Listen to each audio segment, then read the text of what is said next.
again. It's Wing Nation presented by Sage Fruit here on MAV TV, talking sprint car racing, our favorite time of the week, and we are so glad that you have joined us. Ashley Stremme and Steve Pose, social distance, but in person here. No more Zooming. How about that? I know. I'm excited to be back, but I'm sad that we're going to miss seeing our guests. Yeah, we're working on some different things, but yeah, we give up the seeing the guests. But we get a little bit more side by side, a little bit more normal than what we've done, and it is what it is. It's 2020. The world we live in. It's that's 2020. Right. That's right. It's 2020. So Cedar Lake, how was that with the World of Outlaws, the late models, and the sprint cars? It was awesome. For me, it was the best of both Yeah. worlds. You know, my first love is sprint car racing, and of course, with what we do with our open wheel mod chassis, the late models are right up there for me too. So it was the best of both worlds for me. It was a crazy long weekend doing the pit reporting. I learned a lot, but the stuff on CBS was phenomenal. And That you is were cool. You were in Pennsylvania, my hometown. You're kidding me. I'm up there in Posseland, in Hagerstown, Williams Grove, and Port Royal, and it was wide open. Very, very cool. Great stuff. We'll talk more about a lot of it when we get to our tweets, but I am telling you, Pennsylvania is just so passionate about their sprint cars. And then Kyle Larson, oh my gosh, there was one region of the country that was a weak spot. The key word was a weak spot because he focused on Pennsylvania. Paul Silva focused on Pennsylvania.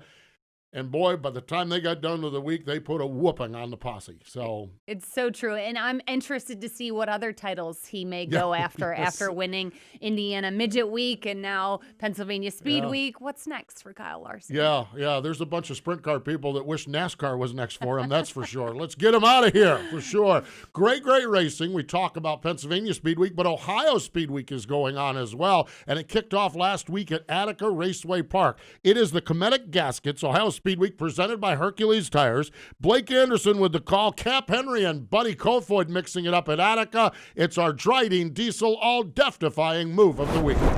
And now for the Dryden death-defying move of the week, where one driver simply amazes us with their on-track moves. And your leader, Buddy Kofoid. To the back bumper. Here comes Cap Henry to the inside, racing for the lead in turn number one. Side by side, Cap Henry and Buddy Kofoid for the top spot. Drag race down the backstretch. Kofoid has it by a nose, but Henry has the advantage in turn number three. Off at turn number four, Cap Henry to the lead with 5 to go. That death-defying move was brought to you by Dryden Diesel All Death, the official death of the World of Outlaws and wheelmen everywhere. Visit Dryden.com for more information.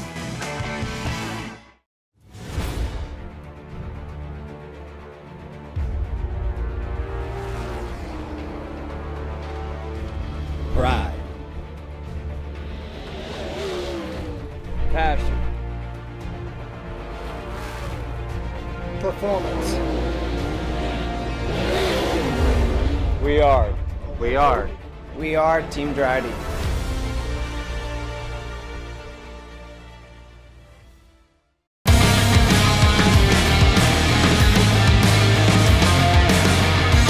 Welcome back, Wing Nation, presented by Sage Fruit here on MAV TV. Rolling along, let's go to the Hercules Tire hotline. Joining us from, we'll find out where he's joining us from. His T-Mac is in the house. Hey, Terry, how are you? Very good. How you guys doing? Good. T-Mac is Terry McCarl, for those of you new to sprint car racing. I know on MAV here, we got a lot of people that are still new to this and maybe just bouncing through. So Terry McCarl, our guest here. And all right, Terry, it's midweek here. We record this early. This airs on Saturday morning. So where are you at and what are you doing? We are at the world-famous Tim Anglers in Princeton, Indiana. We're probably one of the smartest, if not one of the smartest guy in sprint car racing and tractor pull racing, and just a great all-around guy that helps a lot of people out. So we're at his place, chassis down, a few engines, trying to get a little bit better. What do you do when you're there? Obviously, there's a whole lot that goes into place. You've got to strap the car down, make sure everything's good to make everything work. What is it that you have to do when you show up at the chassis dyno? Really, I've been the guy sitting in the seat a couple of times, but he has his own guy, which is good. And me and the boys are here with both my mechanics, Steve and Doug, and we just make sure we come with different headers and some different high speeds and low speeds and things like that Tim wants to try out. And really, Tim does the whole thing, Tim and his guy. Tim's like I said, he's a really smart man, and he's been through this a lot, and he's helped me. Back in the day in 2009, I skipped the Brad Doty Classic and came here, and he got me dialed in. Eldora is one of the worst tracks, I think, for stumbling, and he got us dialed in, and I won the night before the Kings Royal and ran 5th in the Kings Royal from the back. So he really helped us get our motors really taken off, and he's pretty much a genius, really. So he does most of the work here and just tells us what to look for on the dyno and on the sheets, and then we try different fuel setups to see what works best with these motors. Every motor's different, so everyone you want to try to get to as best as you can, make sure it takes off really well. Okay, Terry, here's where dumb radio guy has a question that might be just foolish here. Sprint cars don't have a starter.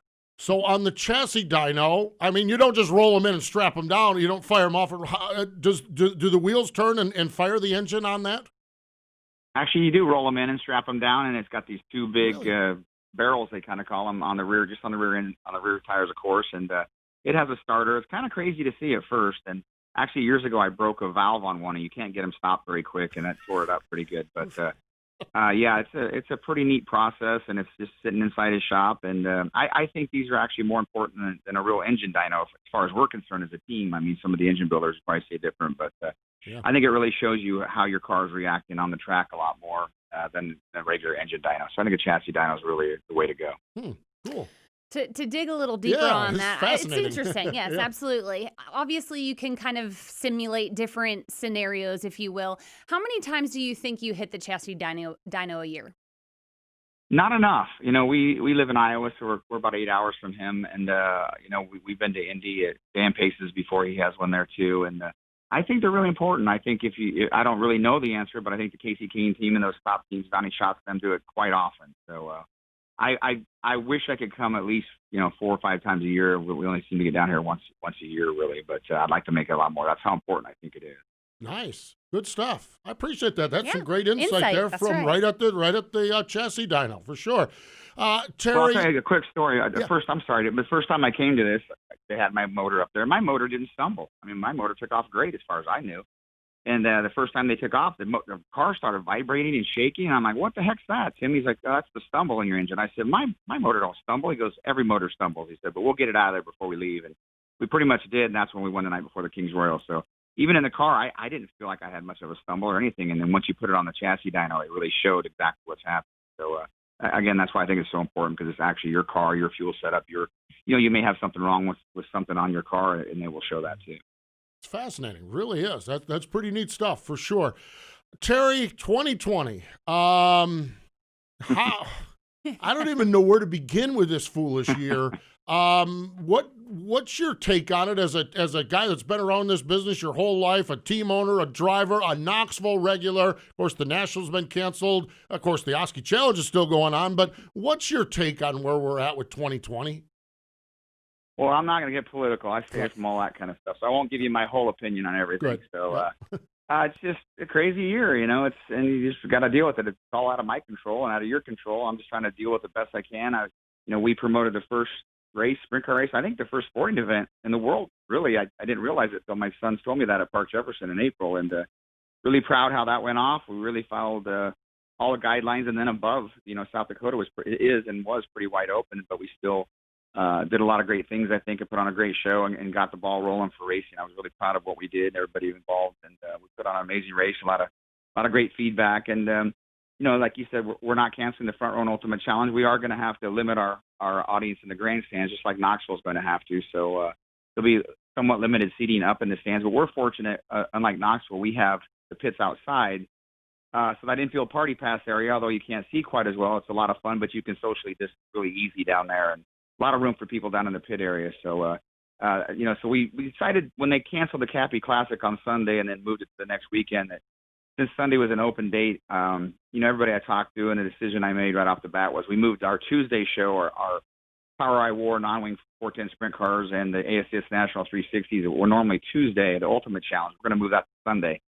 So now it's going to be 5 days in a row. Thursday, Friday, Saturday, 360 National. Sunday is going to be the Power I non-wing cars and the ASCS National 360s. And then the Front Row Challenge on Monday with the 410s and the IMCA Race Saver 305. So 5 great nights in a row for the fans. And And like I said, I feel we have a little advantage over Knoxville being able to put people in the infield, and don't feel comfortable sitting in the stands.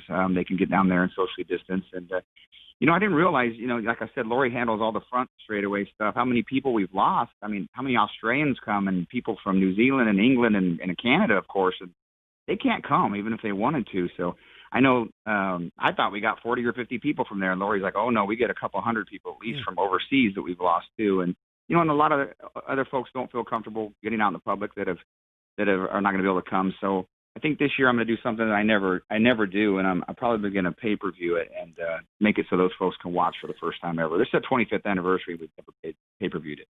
I wondered about a lot of those things, and we need to step away from a break. But maybe we'll continue on with that thought process as we go further. So hang in there with us, Terry. Everyone else, stick around. More with Terry McCarl in just a moment. Hey, Ashley, what are you up to? Oh, I just stopped by to grab some sage fruit apples. Now I just have to decide which ones. You can never go wrong with a Honey Crisp. They're light, crisp, and full of perfectly balanced flavor. Oh, hey. You could always go with one of their classics, the Gala or Fuji. They're both sweet and juicy. Grown in the heart of Eastern Washington, Sage Fruit Company works hard on the farm and with their retail partners to provide high-quality apples and pears to consumers all year long. Well, I couldn't decide which ones. Thanks for the help, guys. I'll race you to checkout.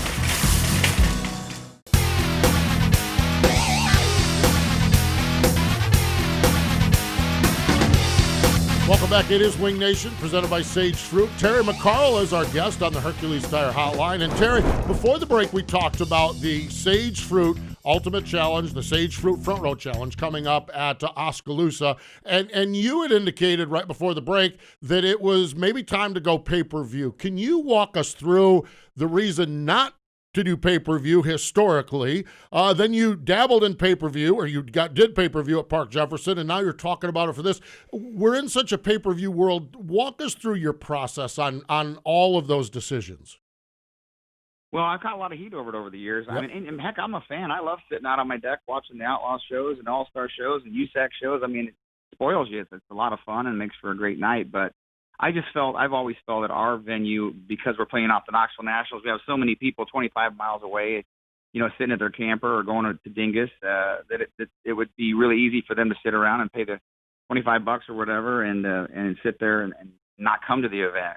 I like the pay-per-view and the fact that I think it's been showing a lot of people how awesome dirt track racing is. And like I tell people, if it's really good on TV, it was really even way better in person because you get the sights and the sounds.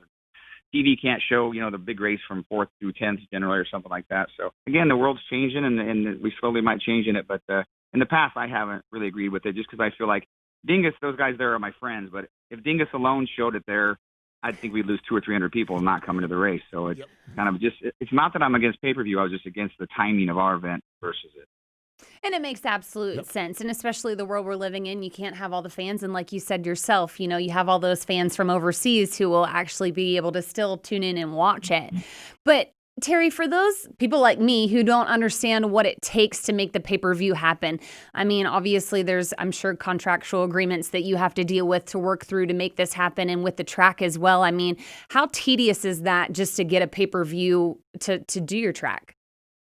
Well, I mean, we were overloaded at Park Jefferson, which was a good thing and a bad thing because it shut their system down. Because if I was being attacked by another computer, I caught a lot of people calling me or texting me. Your pay-per-view's messed up. I'm like, I have nothing to do with pay-per-view. I know nothing. I can't turn my TV on downstairs without my kids being there. So on the logistical side, it's not much. They did Speed Shift did a great job, did an amazing job, and I love their announcers and everything. And it's just, again, it's a contractual thing. Everybody has a different, I'm sure, a different deal. And so depends on the promoter and depends on the company that's covering it, probably on what kind of deal you can get. But, it is kind of the way of the world. And I really enjoy it as a fan. I'm a huge fan of all racing. But you're a little spoiled by that, like I said earlier. But, this year we're going to give it a shot and see how it turns out. And maybe we'll do it from now on. But I was never against pay-per-view. I was just against it at that certain event that we were putting on because of how close we were to Knoxville. Makes total sense. It really does. And that whole, the dingus effect, if you will, which at times is a different impact on other people. Late at night and early in the morning, the dingus effect is a different theory. So, Terry, of course, the big news in sprint car racing over the last week or so was the cancellation of the Knoxville Nationals. And I think Knoxville and the World of Outlaws and everyone we're all working through this. But a year without a Knoxville Nationals as a Knoxville regular, as a student of the sport, and did you kind of see this coming so that you could cushion the blow? Did it strike you just right out of the blue? How did you process that, and just your thoughts on that? My wife was telling me all year that they were going to do that, and I kept saying no. I kind of just ignored it, act like it wasn't going to happen. But when they canceled the Iowa State Fair, I think I don't want to get my opinion going too much, but I would have made it happen. I would have made the fair happen. I would have made the Knoxville Nationals happen, even at a lesser rate. I know logistically giving back tickets or trying to see, that was the biggest problem, I think, for anyone with Eldora or Knoxville. Anyone that had pre-sold so many tickets, who do you cut out? Yeah. Who do you say you can't have a ticket, or how do you restructure the ticket sales? That was the hardest part. But I think everyone would have been able to, if you cut the purse in half, they can only have half the crowd or less actually. I don't think anyone would have a problem cutting the purse and paying a fair purse, knowing the situation. But, I don't know all the specifics behind the scene, just like nobody does. I haven't talked to John about it or the fair board, so I can't really, I just give you my opinion. Whatever that isn't worth much. So I don't know all of what they were dealing with, county-wise or government-wise and then the actual monetary end of it. So, again, I have my opinion, but I don't know all the specifics. So I'm sure they made the best decision they thought for this year, and we'll go on next year. It's just a crazy year. I mean, anything could happen this year. Yeah, it really is. It really is. Final point here, Terry. We're going to going back to pay-per-view. Okay, now if you can do this with your pay-per-view, okay, for the the Sage Fruit Front Row Challenge, Sage Fruit Oski Challenge, if you can make it so that beads will fly out of someone's TV or computer screen at people, you've got something there. You need to work on that. Okay, I'll think about that. But the beauty of the pay-per-view is we'll get to see the Tony Stewart, Donnie Schatz commercials breaks for Sage Fruit. So that's probably the highlight of the event. So we'll be able to play the Sage Fruit commercial. So I'm happy about that. Well done. Well done. Where can people get tickets for the big races at Oskaloosa? You can go to oskichallenges.com and get our number. But tickets are available right now. They're going to be limited in the grandstand, like we said. And then the day of the show, we'll keep people socially distanced in the infield. But you can call us at 515-957-0020 and get your tickets right away. And I think we're going to put on a great show. I'm excited about having 5 nights in a row for the fans. And I love the non-wing cars. The Power Eye War Series was on a great show. Brady Bacon came from the back last year, took a bit of a non-wing front row challenge, made a lot of money. And it was an excellent show last year. So I can't wait for it again this year. We've been putting on some excellent races. Our guys have been doing a great job on the track. And hopefully get the fans out there and put on another great week. There'll be a few days off, but still going to be a lot of racing in a short period of time in Iowa. Yes, there is. Thanks again, Terry. Thanks for having me. T-Mac, Terry McCarl joining us here on Wing Nation. It's your turn next. Our Tweet Your Seat Tweets of the Week. They're coming up.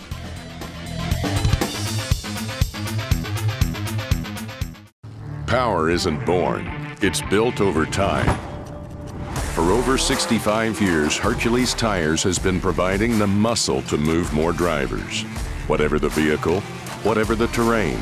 And we back it with a powerful protection plan. So wherever the road or the trail takes you, we have the selection, value, and strength to get you there. Hercules Tires. Ride on our strength.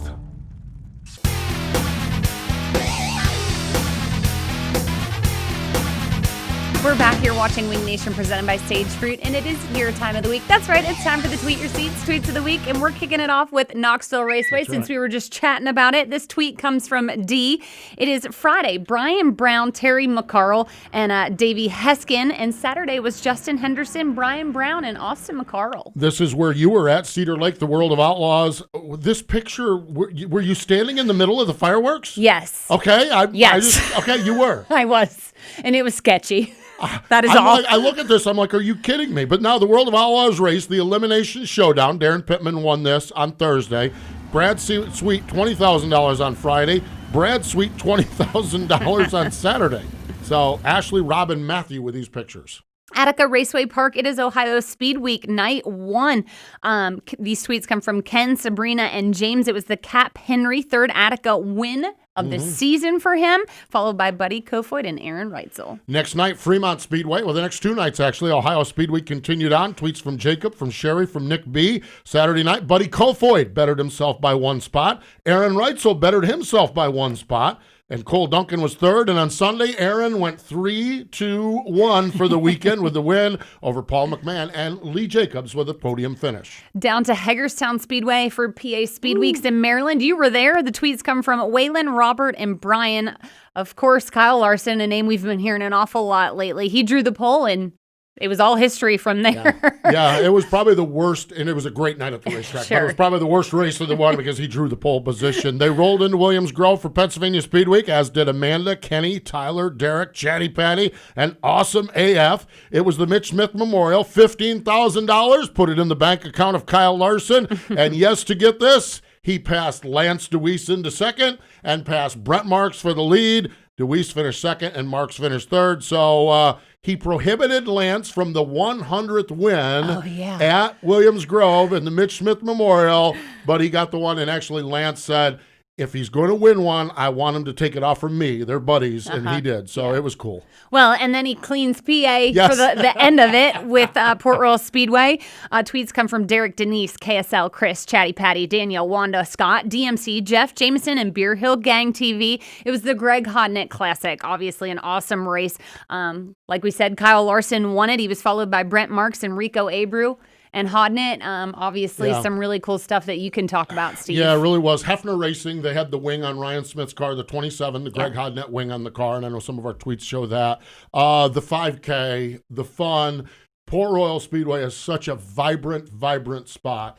And nobody does big events like they do there. We've done this with the Weichert Memorial, and to have an all-day, the 5K, the cornhole tournament, the race, the campers were there all weekend long. It was so good. A lot of money raised in the charity auction too. Oh, good. So really, really good stuff. Great stuff, that's for sure. And finally, T-Mac referenced this. Our international fans. Here's Gromit, our fan from our British fan who is not able. He's missing sprint cars. That is for sure. So, hey, thanks so much for the Tweet Your Seats. Have you ever heard of the FPS 410 sprint car engine? If you haven't, you will.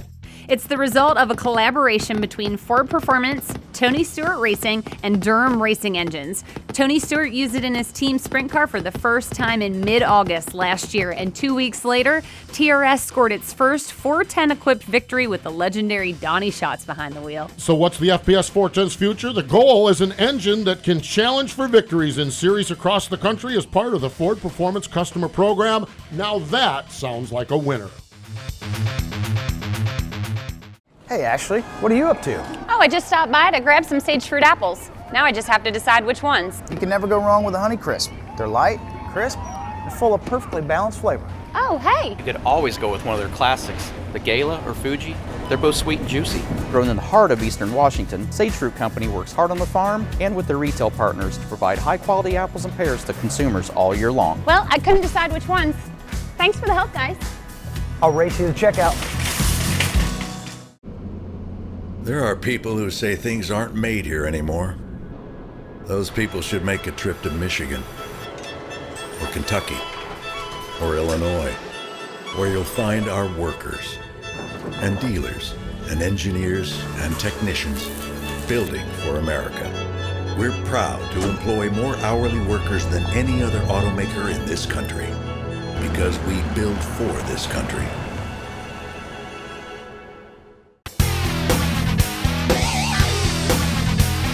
It is Wing Nation, presented by Sage Fruit here on MAV TV. Road shows are one of the things that we have had so much fun doing. Look, she's got the sourpuss face on.